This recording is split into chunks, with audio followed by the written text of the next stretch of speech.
Number one, it takes a lot of balls for a company to call their gun the American. So I'm going to give a little bit of credit where credit is due.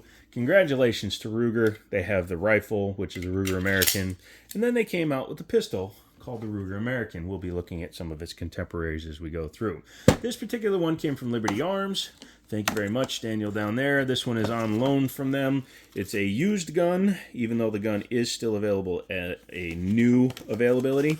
Although I've been thinking about adding this one to the Jimmini Show collection because at $450, it's not a bad price. But this is the Ruger American Pro in 45 ACP. Excuse me, when I add extra words to my wordages, it makes my brain stop. But yeah, this came from Liberty Arms. They let me borrow it. I'm probably going to buy it for the channel. Comes in a hard case.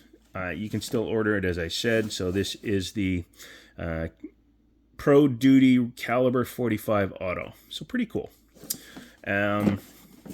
Comes in a nice hard case. Sorry, just looking at it for the first time with you guys.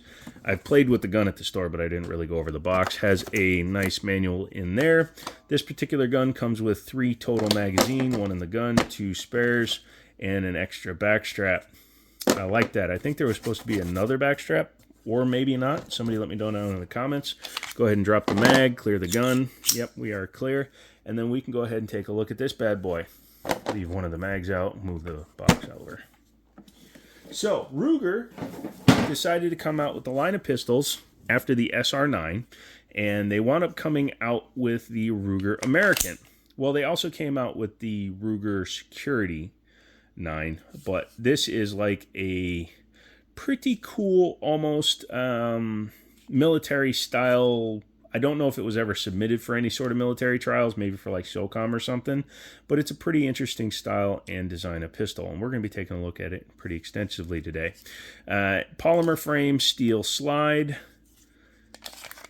fully ambi gun right from the box. So ambi controls left and right. The only thing that isn't is the takedown, so that's fine. This one is black on black on black with a silver barrel. Pretty interesting. Has no external manual safety, but it does have a trigger safety. However, it's not an articulated trigger, so that's already a bonus. Has a pick rail in the front, which is a 4-slot, which is good because it allows you to mount your lights, lasers, bazookas. Has a generous trigger guard, so as you can see, you can definitely get your hand in there. You can get your fingers in there. You can definitely get a good grip on the gun.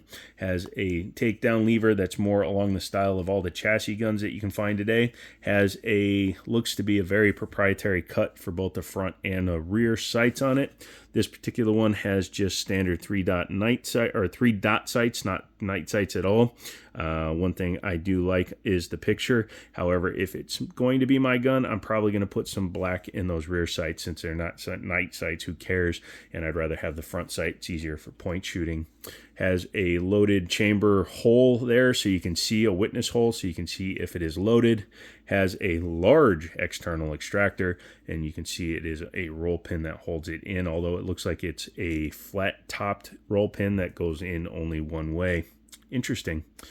Yes, as you can see, this gun is a single action only, so once you pull the trigger, the gun is dead. Magazine release is really decent, positive, and the magazine is drop free. This particular one comes with 10-round magazines, so you get 3 10-rounds. So if you're carrying them all, you get 30 rounds. Some people are like, oh, that's not enough. Well, try carrying one of these. So you get 8 plus 1 for the first set, and then 8 rounders for the rest. So this only holds 25 total with 3 mags versus 30 rounds, and they are both 45 ACP. So that's pretty darn impressive. Oh, darn, my Para Ordnance 1445 mag doesn't fit. Yeah. The weight is pretty substantial, actually, for the gun. It's less than a full frame, full steel gun. However, the slide is definitely feeling like it's heavier than even my 1911. The overall weight of the gun is 33.5 ounces. At least this one is. If it's lighter for yours, bully for you, good sir. Has the removable grip module. This one has a raised hump on it. It feels really comfortable in the hand. I actually believe I'm the one that put that on. If you look in the back here, it might be difficult to see. You can see a little spot there. That's where you push in to release this guy, and then you can take the whole grip module off. A little bit of serrations on the front, nothing here, although it does have a bit of a place to put your thumb. You can kind of rest it on top of the mag release. The slide lock slide release, again, it's ambidextrous. Not very big, but it's not too small either. Sometimes they're really vestigial and they're hard to hit. This one works pretty good. And then let's see how hard it is to release. Not very. Oh my gosh, he dropped on an empty chamber. You'll be fine, sweetie. Shush. So I do like the mags are stainless as well. That definitely helps. All these design cuts on it are pretty interesting. Doesn't make it really usable from the front, although the spring isn't too tight, so I guess you could if you wanted to. It only has these rear cuts, and it's kind of interesting, the design on the rear cuts. It's not just straight or angled serrations. It looks like these are the deep angles, and then they came back and cut it along those angles. So the back, nice and grippy. Front, you could maybe pull it that way, but since it's not hammer fired, it doesn't lighten it by doing that. Yeah, very nice. The big ass 945, I almost said 9mm. Yeah, okay, here's a 9mm. You'll notice I dropped that in bullet first so that it doesn't detonate the cartridge on accident. But yeah, so that is a 45 ACP hole, if ever I've seen one. Lots of material there. Now, this gun was available in 9mm as well, in the same size, so be prepared to have a very, very heavy 9mm or a reasonable weight 45. Sorry, it's 3 o'clock when I'm filming this, so if I yawn, I apologize. Has a decent trigger. You can see when you pull it back, it has some take up. You got to hit that trigger safety, otherwise it won't fire. But you just pull back, and you see the take up and then the wall, and then it breaks. Reset. Pretty much where the break was, but it's very non-tactile, which means I can hear it, but I can't feel it. Non-tactile. The other way is audible. Yeah, like I said, the mag release is ambidextrous, so if you're a lefty, you can hit it. If you're a stronger lefty than me, you can hit it a lot easier. The slide lock slide release. Let's see how it works for a lefty. Not bad. This gun is not optics cut. This particular gun, I'm not sure if they made any of the other versions of it in an optics like an OSP, like the XDM. Not 100% sure. I can definitely tell you that like this bump here does nothing for me. Sorry about that. I had to yawn again, and I didn't want to do it on camera. So this does have the squared ejection port, very large, so you can get rid of that 45 ACP cartridge. What do you say we take her down? Okay. So first thing you want to do is bring her back, check and see if there's anything in it. Nope, we're clear. You're going to bring it all the way back and lock it down. You're going to take your lever, swing it through 90 degrees, and lock it into place. Once you've done that, you can then release that, and even though it is a striker-fired gun, it does not require pulling the trigger, which I do like. It is interesting here, the way they've cut the polymer for the frame, so we're going to look at that first. So it's got indentations between where they have the pick rail pieces. I would have liked to see them put metal in there, kind of like the M&P 2.0s. It has very large rails in the front and the rear that it rides on. They are metal. That's nice. The front rails act as part of the lock block for it. No problem there. Has the ambidextrous, and the reason why they both work so well is that it is a mirror image style slide lock slide release, although it has this tab here for when the magazine is fully inserted.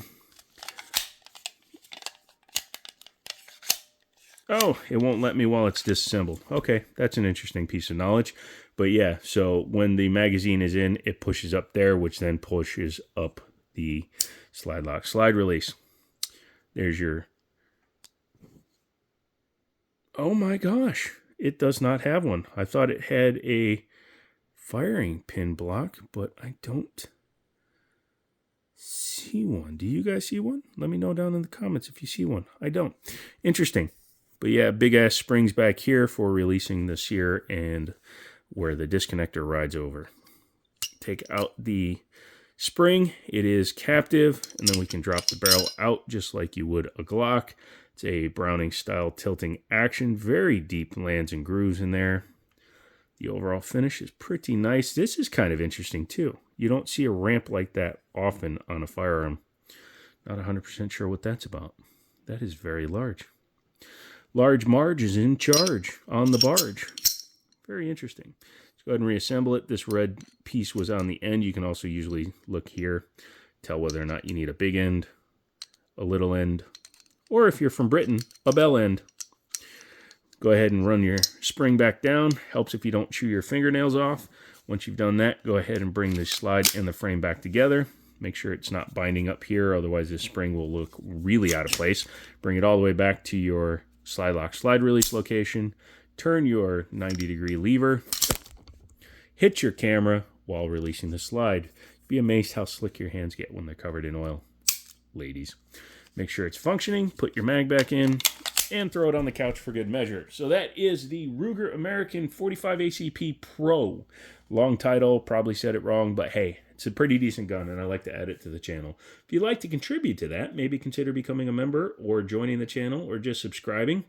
You can also come and join me for live streams Mondays, Wednesdays, and Fridays at 7 p.m. Eastern. I do 2 giveaways a month, including a member only, as well as a subscriber giveaway. So I will take care of you guys, but you guys need to come back and hang out. So come back for that. Leave a comment. Let me know what you think. If you own one of these, how does it shoot for you? If you'd buy another one or buy your first one, come back for another video. And as always, I'll talk to you later.